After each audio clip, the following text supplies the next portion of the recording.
हमारे इतिहास में एक बात बड़ी जगत प्रसिद्ध रही है कि महाराणा प्रताप ने अपने दुर्दिन समय में, संकट के समय में घास की रोटियां भी महाराणा प्रताप को खानी पड़ी। इस धरती के स्वाभिमान को बचाने के लिए, इस मिट्टी की आन को बचाने के लिए उनको घास की रोटियां खानी पड़ी। यह बात इस देश में बच्चा बच्चा सुनते हुए बड़ा होता है कि महाराणा प्रताप ने कितना संघर्ष किया था। तो आज हम इसी बात पर चर्चा करेंगे कि क्या वाकई महाराणा प्रताप ने घास की रोटियां खाई थी या कुछ और खाया था जिसको घास की संज्ञा दी गई। तो इस विषय पर हम थोड़ी सी चर्चा करेंगे। तो सबसे पहले यह सवाल उठता है कि यह बात कैसे प्रसिद्ध हुई कि महाराणा प्रताप ने घास की रोटियां खाई थी। क्योंकि महाराणा प्रताप तो चित्तौड़गढ़ के युद्ध के बाद ही यह प्रतिज्ञा ले चुके थे कि वो साधारण जीवन जिएंगे। क्योंकि चित्तौड़गढ़ का युद्ध बड़ा ही अद्भुत युद्ध हुआ जिसमें 8000 राजपूतों ने बड़ी सूरवीरता से मुगलों का सामना किया और वीरगति को प्राप्त हुए। लेकिन चित्तौड़ का वो गढ़ महाराणा प्रताप के हाथ से निकल गया और वो युद्ध भी महाराणा प्रताप हार गए।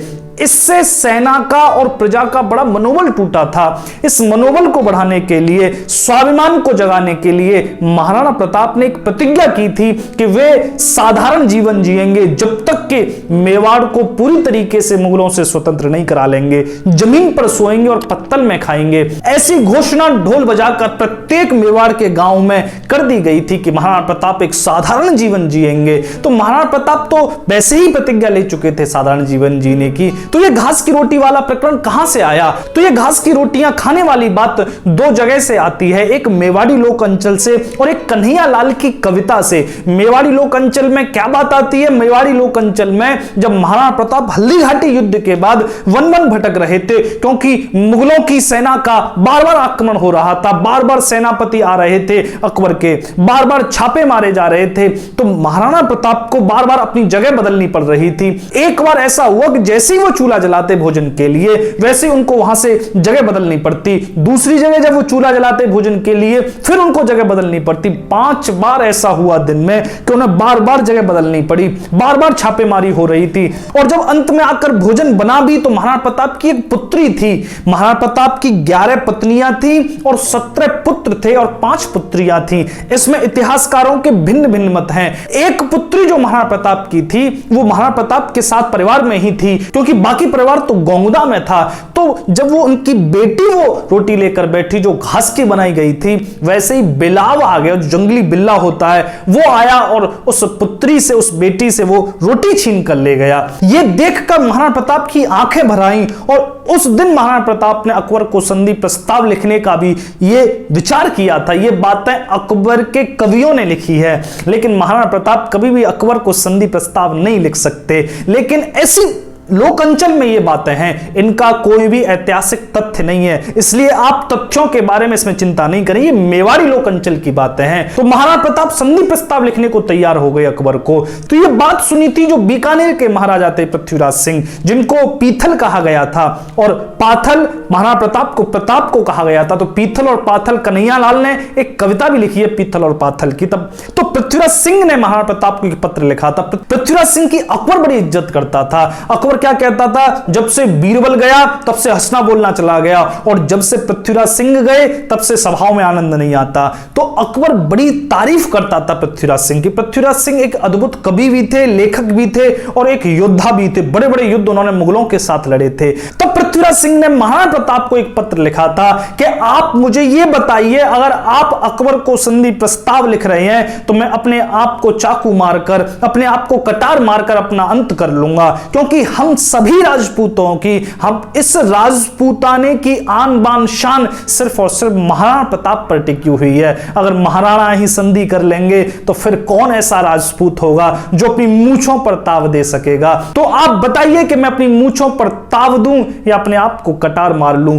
ये एक कविता है जो कन्हैया लाल ने लिखी थी। लेकिन मेवाड़ी लोक अंचल में भी ये कहानी चली आ रही थी कि महाराणा प्रताप ने जब घास की रोटी खाते हुए अपने परिवार को, अपनी बेटी को देखा तो उन्होंने अकबर को संधि प्रस्ताव लिखने की सोची। तो ये एक कहानी है, इसको इतिहासकार नहीं मानते कि महाराणा प्रताप को घास की रोटी खानी पड़ी होंगी, महाराणा प्रताप की कोई पुत्री को घास की रोटी खानी पड़ी होंगी। तो समझते कि इसमें सच्चाई क्या है, कि क्या वास्तव में महाराणा प्रताप ने घास की रोटी खाई या नहीं खाई? इसका असली उत्तर यह है कि महाराणा प्रताप ने घास की रोटी खाई थी, लेकिन जिसको हम घास कहते हैं वो घास नहीं, बल्कि एक तरह का अन्न होता है जिसको फिकार कहते हैं। फिकार की रोटी महाराणा प्रताप ने खाई थी। फिकार कैसा अन्न है, फिकार की संज्ञा घास में दी जाती है। क्यों दी जाती है? क्योंकि फिकार की खेती जो है वो अनायास हो जाती है, उसको करना नहीं पड़ता, उसमें पानी कम लगाना पड़ता है। इसको ऐसे समझो कि आज जो हम गेहूं खाते हैं उसकी वैल्यू ज्यादा है। हमारे गांव वगैरह में 30 साल पहले तक बाजरे की रोटी, चने की रोटी, मक्का की रोटी होती थी,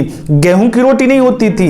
गेहूं की रोटी किनको खिलाते थे? जो रिश्तेदार आते थे, नातेदार आते थे, गेस्ट आते तो उनको गेहूं की रोटी खिलाई जाती थी। लेकिन आज साधारण रूप से सब गेहूं की रोटी खा रहे हैं। तो महाप्रताप जो 56 भोग खाने वाले हैं, राजशाही जीवन जीने वाले हैं, तो उनको फिकार जैसे अन्न की अगर रोटी खाने को मिले तो यह बात उस समय बहुत बड़ी समझी गई, क्योंकि राजा अगर फिकार की रोटी खाएगा तो प्रजा कहां जाएगी? क्योंकि फिकार की रोटी प्रजा भी उस समय नहीं खाती थी। फिकार बहुत ही साधारण रूप में उपलब्ध था। फिकार एक बाजरे की तरह दिखने वाला अन्न था। फिकार घास नहीं था, लेकिन इसको घास कहा जाता है। बुंदेलखंड में 2015 में एक बहुत बड़ी न्यूज निकली थी, हेडलाइन निकली थी। उस न्यूज में क्या था कि बुंदेलखंड के लोग घास की रोटी खाने को मजबूर हैं। तो जो घास की रोटी कही गई थी, वो घास की रोटी ये फिकार की रोटी थी, क्योंकि सूखा पड़ गई थी बुंदेलखंड में, बड़ी भारी सूखा पड़ी थी। अब सूखा में जो अन्न उग सकता है वो सिर्फ और सिर्फ ये फिकार ही है। तो वहां के लोगों ने फिकार की रोटी खाई थी, इसलिए अखबारों ने छापा कि घास की रोटी बुंदेलखंड के लोग खा रहे हैं। तो फिकार को ही घास कहा गया है। महाप्रताप ने कोई दूब घास की रोटियां थोड़ी खाई थी, फिकार अन्न की रोटी खाई थी। इस फिकार में बहुत गुण है। जैसे जौ का जूस पिया जाता है, वैसे ही फिकार का जूस भी पिया जाए तो बहुत तरीके के आपके रोग ये सही करने में समर्थ है, क्योंकि इसमें आयरन, प्रोटीन, कार्बोहाइड्रेट बहुत अच्छी मात्रा में होता है। फिकार की खेती पहले जून में की जाती थी, लेकिन जंगलों में भी ये सहज उपलब्ध होता था।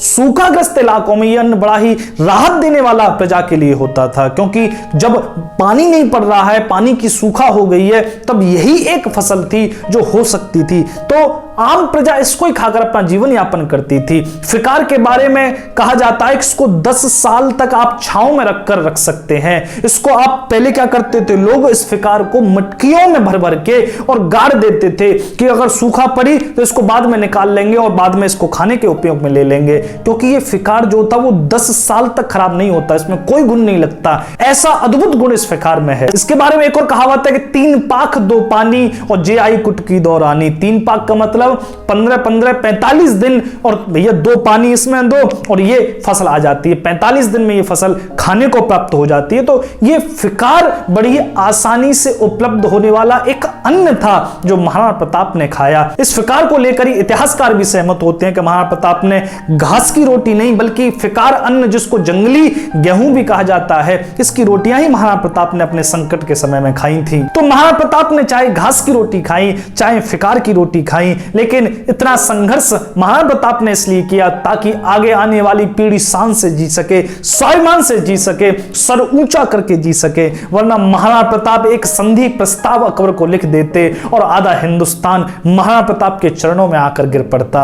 लेकिन महाराणा प्रताप ने संघर्ष स्वीकार किया, घास की रोटी खाना स्वीकार किया, लेकिन स्वाभिमान नहीं झुकने दिया, स्वाभिमान नहीं गंवाया।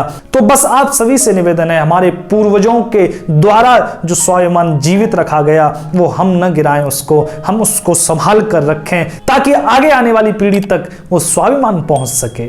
तो ये सवाल कि वाकई महाराणा प्रताप ने घास की रोटी खाई थी, हमारे एक भाई ने कमेंट में पूछा था, तो हमने इसका उत्तर देने का प्रयास किया। आप सभी और भी जो भी प्रश्न है आप सभी कमेंट में पूछ सकते हैं। एक एक करके उन सभी प्रश्नों का यथावत ऐतिहासिक तौर पर और लोक कहावतों के तौर पर उस सब का उत्तर आप सबको दिया जाएगा। बहुत बहुत धन्यवाद। जानकारी अच्छी लगी हो तो इसको शेयर जरूर करें, चैनल सब्सक्राइब करें। बहुत बहुत धन्यवाद आप सभी का। जय श्री राम।